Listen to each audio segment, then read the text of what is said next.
When people are doing deep healing work from trauma, they are rebirthing themselves. They are bringing themselves back into the world, parts of themselves that they may have thought were lost forever. It's almost like a soul retrieval that's happening.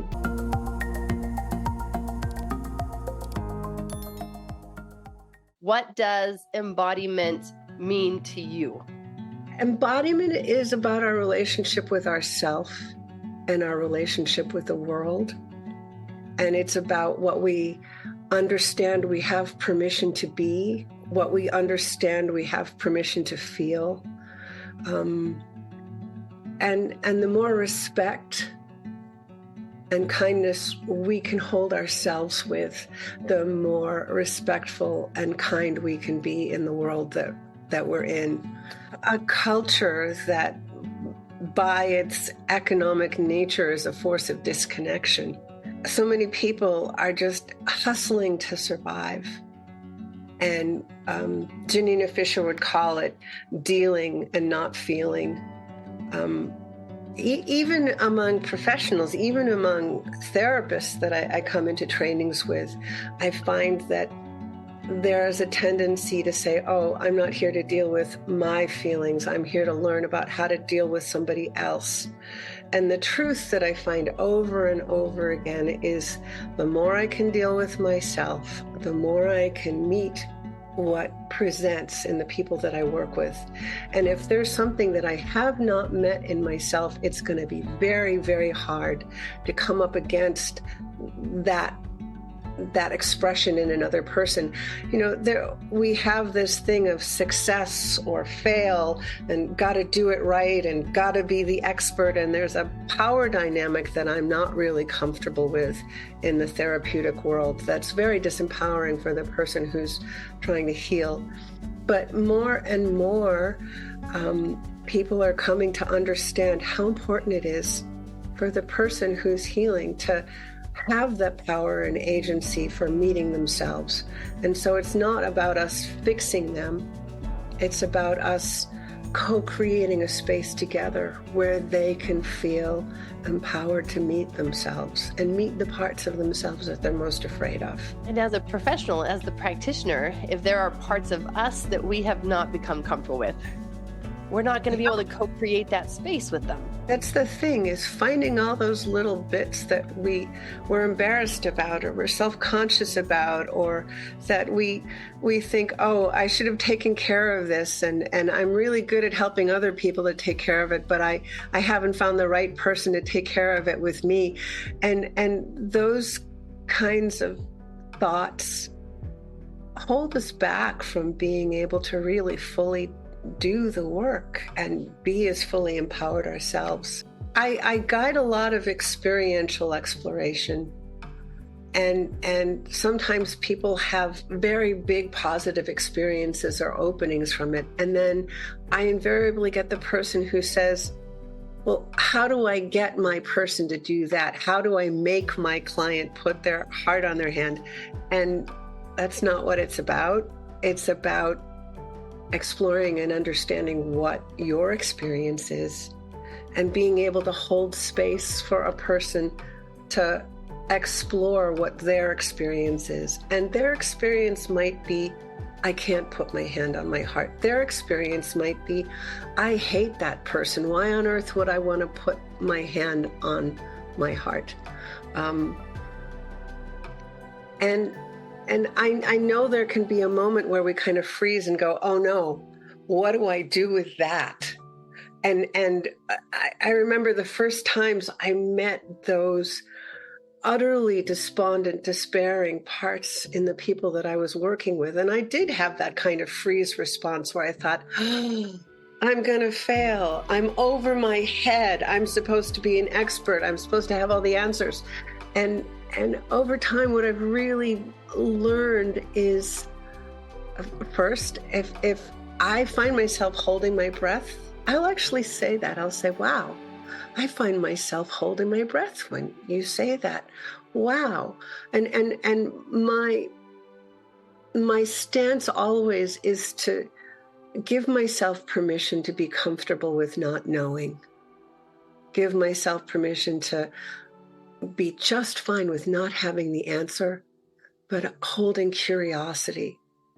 And curiosity with somebody that I'm working with, if they have great despair, and it is a scary thing, is to name whatever I'm feeling. So if I'm feeling a little scared for that person, I'll say, I'm feeling a little scared for you.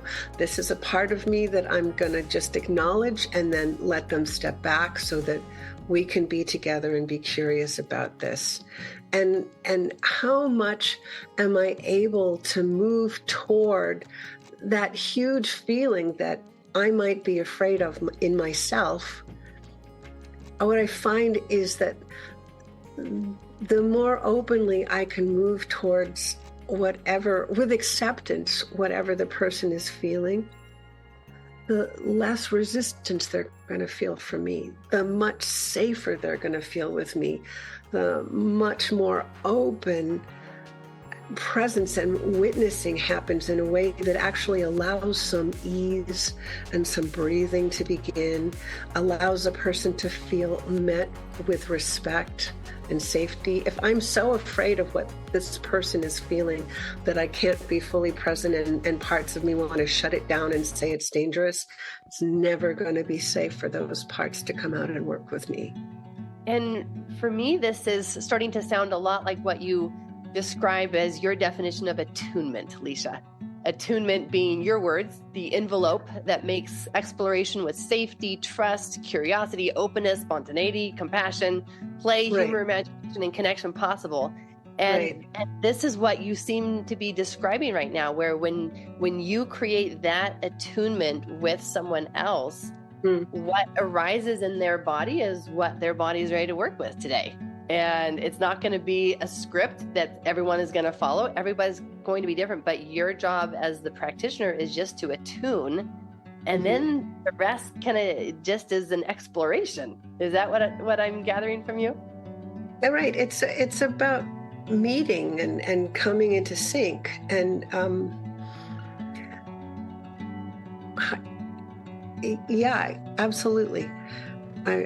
I get really emotional about this because it feels so not mechanical. It's so deeply personal. I don't think there's a more intimate work than helping somebody get to know themselves, really know themselves. There's an art to staying still and being fully present.